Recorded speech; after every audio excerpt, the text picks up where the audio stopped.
Deep Dive! Ready ka na ba? Deep Dive! Deep Dive!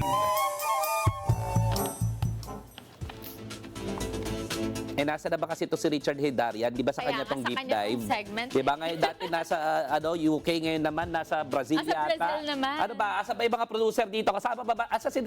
Kakainis eh. Asa na ba si Professor Richard Heydarian na yan?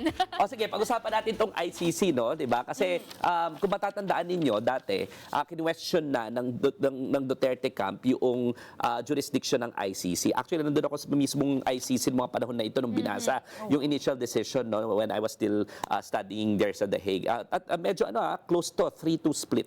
3-2 split decision. At ang sabi nung minority doon, kasama yung chair, dapat daw within 1 year na initiate na. No, Yeah. na-initiate na yung investigation ng prosecutor kasi kailangan daw balansehin yung sovereignty at yung mga karapatan ng mga bansa na mag-withdraw at saka yung proceedings, no. Sa aking palagay mali yan, dalawang bagay. Una, malinaw na malinaw sa Rome Statute na dapat within the jurisdiction pa rin ng ICC yung bansa kung yung mga crimes against humanity ay na-commit nung siya ay miyembro pa. At kung matatandaan natin, member state pa yung Pilipinas nung panahon na pinatupad ang violent war on drugs, number 1. Number 2, when you're talking about kasi yung crimes against humanity, ito yung pinakakarumal-dumal, pinakamadugo, di ba? Pinakagrabing krimen na usually kasama ang Estado, perpetrated by the state. Ano ibig sabihin yan, no? Ibig sabihin, hindi talaga madaling kumuha ng mga ebidensya. In a lot of instances, sinisira ng mga makapangyarihan ng Estado yung mga ebidensya, tinatakot yung mga witnesses. Kaya sa aking palagay, mali yung arbitrary number na sinabi na 1 year, okay na, tapos na. No? Ang yung 1 year na yon will take effect yung withdrawal ng country. Pero hindi ibig sabihin nun, precluded na dapat yung Office of the Prosecutor at saka yung ICC from assuming jurisdiction. So sa aking tingin, yung minority decision doon ay maling-mali. No? Pero, hindi ba dapat panahon na, Cheska, no? Na yung mga biktima naman ng pakinggan? Exactly. Ito na nga, sila ay maraming abogado, sila ay maraming pera para kumuha ng mga legal advice. Nakita nila lahat ng palusot, lahat ng loopholes, kaya nga akala nila ligtas na sila. Akala nila magiging impune na sila or may makakasali sila sa culture of impunity. Pero ngayon na nga, nahabol sila ng hustisya.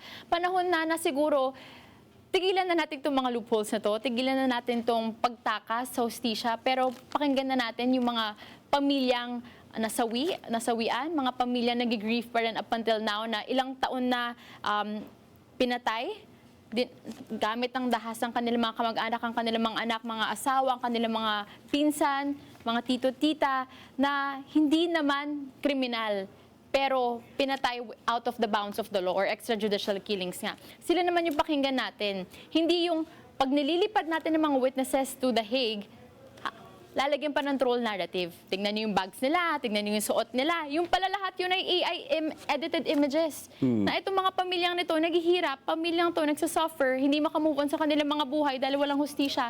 Habang kayo nagpapakasaya, habang kayo alam nyo sa puso nyo na makakaligtas kayo from this culture of justice, panahon naman na sila na yung pakinggan natin, yung pamilya ng mga biktima. Imagine mo, napakarami ng pinatay. Nung una, yung mga nasa media, no, kagaya ng DZMM, diba, kasama ng ABS-CBN, at lahat pa ng mga media outfits, meron pa yung count, number ng mga pinatay. By the number, first 9 days, 900, mga ganyan no? And then, we just all lost count because of the sheer number of people who were murdered and were killed. At lalagyan na lang ng placard, sasabihin, huwag gayahin, no? Hinusgahan na lamang ng gamit ang bala. Gamit ang pagpatay. At in a lot of instances, mga pulis na abusado, no? Kung iisipin mo ng mabuti, bakit ganyan ang lakas ng panaghoy ninyo ng due process pero sinasabi ninyo justified yon? Di ba innocent until proven guilty yung mga iyon? At kung totoong makapangyarihan at malakas naman pala itong si Tatay Digong, bakit hindi niya dinala sa korte? No, itong mga taong ito. In other words, para sa akin, you cannot have your cake and eat it too. Hindi mo pwedeng sabihin on the one hand na kailangan ng due process ng mga Duterte, kailangan ng due process ni Sara Duterte, pero okay lang na patay lahat yung mga pinatay ng panahon ni Rodrigo Duterte, di ba? So kung gusto mo maging consistent, dapat may due process ang lahat. At kung maraming pinatay na walang due process, kailangan managot ang mga dapat managot. Di ba, Ina? Oo kasi dun pa lang sa pag-recall natin, di ba, yung days na dumadami yung mga tao at some point din natin binilang. Naalala niyo pa ba yung moment na every morning pagising mo sa balita, ang unang babati sa'yo ay images ng mga taong natokhang. Tapos hindi lang ito isa, as in consistently may night shift na mga journalists na tumatakbo towards the scene pag may report. Tapos every morning, ito yung babati sa isang buong bansa. Tapos ngayon, ang sasabihin sa atin, bigyan ng due process yung mga tao na nagbigay ng unofficial orders, nag-encourage lamang ng mga tao na nasa police structure, na nasa iba't ibang power positions in politics, in your civilian government, di ba? Para sabihin lang na kailangan din nila ng due process. At ngayon na may due process, sila pa yung tatakbo dun sa nagtatago. Ang ating mga co-perpetrators na pangalanan, pero nasaan silang lahat? Samantalang kung maalala nyo yung mornings nagigising kayo, okay, ito ba yung itsura ng due process? Now we wake up to the moment na may panibagong mukha ang due process. Ang panibagong mukha ng due process, pinapangalanan ng co-perpetrators. Exactly. Exactly, ma'am, 'di ba, na we would wake up every day. Naging uso pa nga yung meme na wag tularan. 'Di ba? May mga taong Mga placard na wag tularan. Pero ang pinagtataka ko lang, ba't nagagalit at hinaharang ng mga Duterte ang jurisdiction ng ICC? Si Tatay Digong naman ang humingi niyan. Sabi niya, asa na kayo ICC, sipain ko pa yan. Di ba? At yung isang kasama niya, sorry, dediretsuhin ko na yung isang kasama niya na senator na nagtatago ngayon na pag hinuli daw si tatay, sasama siya. Sir, nasan ka na? Di ba? Yung kaka-Easter lang natin, si Jesus na buhay ng muli, ikaw nagtatago pa rin. Doon na ako, di ba? Hiningi ni tatay yan, ibigay natin. Itong si Rodrigo Duterte talaga, mahal na mahal daw siya, di ba, ni Bongo. Mahal na mahal din daw siya ni Bato de la Rosa. Di ba? Samahan nyo na. Iniwan Samahan nyo na. Eh, arte pa yan, di ba? Mabibigyan ako ng karangalan kong alagaan siya. Ayun. Mga ganyan lapagan, where are you? Ba't pinapatago ka? Long distance love pala tayo. Oo. Pati sabi nila, bayaran daw yung ICC sa Diyos dahig. me, mga pusit kayo. Isipin nyo nga, 125 na countries ang nakasama dyan sa, sa ICC na yan, di ba?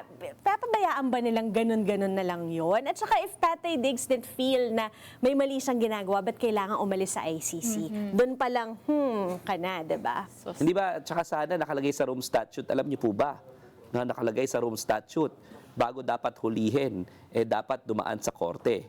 Kaso binidro ni Tatay Digong yung Pilipinas eh. So, at that point in time na hinuli si Rodrigo Duterte, wala na tayo sa Rome Statute, di ba? Ang nag-govern na ay yung domestic law natin, yung local domestic law natin against international, crimes against international humanitarian law, di ba? So, ibig sabihin at nakalagay doon, pwedeng isurrender talaga ng gobyerno, ng ehekutibo, ang mga nakasuhan doon sa international courts. So, sino may kasalanan dito, di ba?